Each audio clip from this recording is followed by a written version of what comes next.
Merci pour votre intérêt et bienvenue. Nous allons aborder et éclairer la question suivante. Mais pourquoi ils ne font pas ce qu'il faut en cas d'urgence?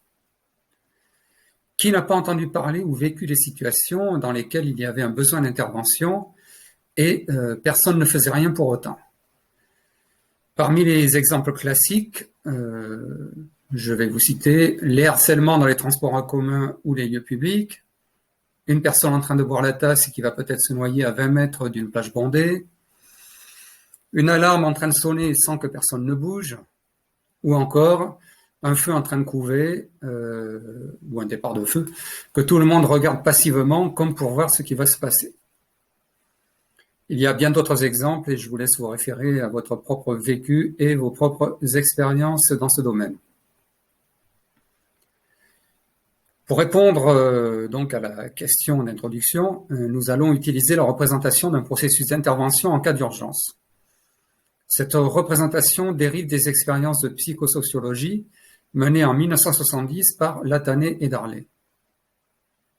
Une intervention en cas d'urgence nécessite 5 étapes avant de pouvoir se réaliser. La représentation graphique que je vais vous commenter est sous la forme d'un arbre d'événements. Et chaque étape a été définie comme un seuil à franchir avant de pouvoir intervenir. Premier seuil, remarquer le besoin d'intervention. On parle ici du fait de remarquer que quelque chose se passe avec les sens dont on dispose. Voir, entendre, sentir essentiellement.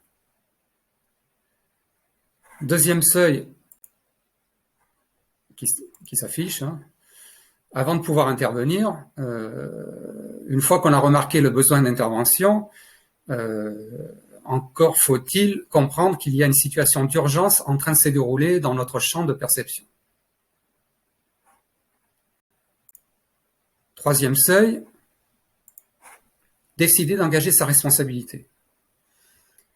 Ça veut dire sortir de l'anonymat, sortir de la passivité et du confort du groupe spectateur.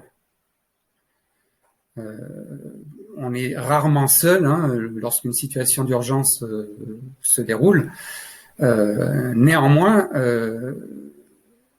il y a une passivité ambiante et le fait de prendre une décision spécifique, ça veut dire engager sa responsabilité par rapport à un groupe finalement qui n'agit pas.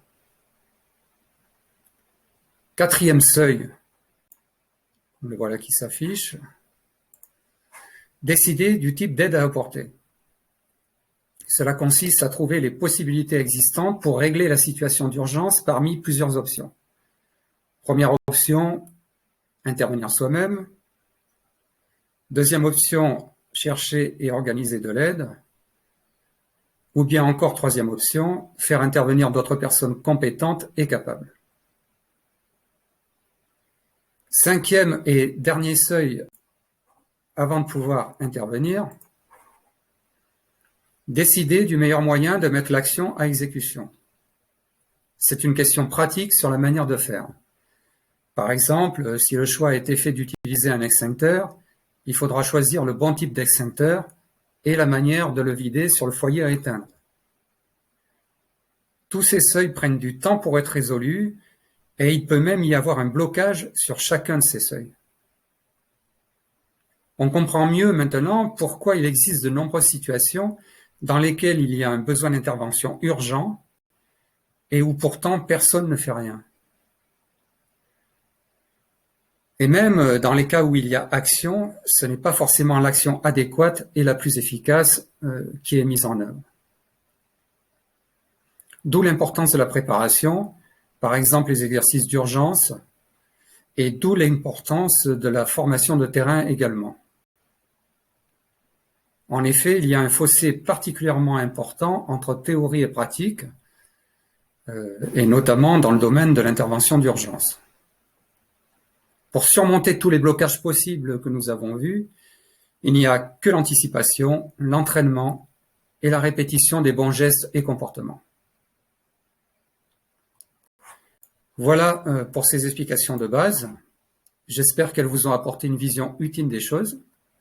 N'oubliez pas de mettre un méga pouce bleu si vous écoutez sur YouTube et de vous abonner. Merci, à bientôt et gardez la pêche.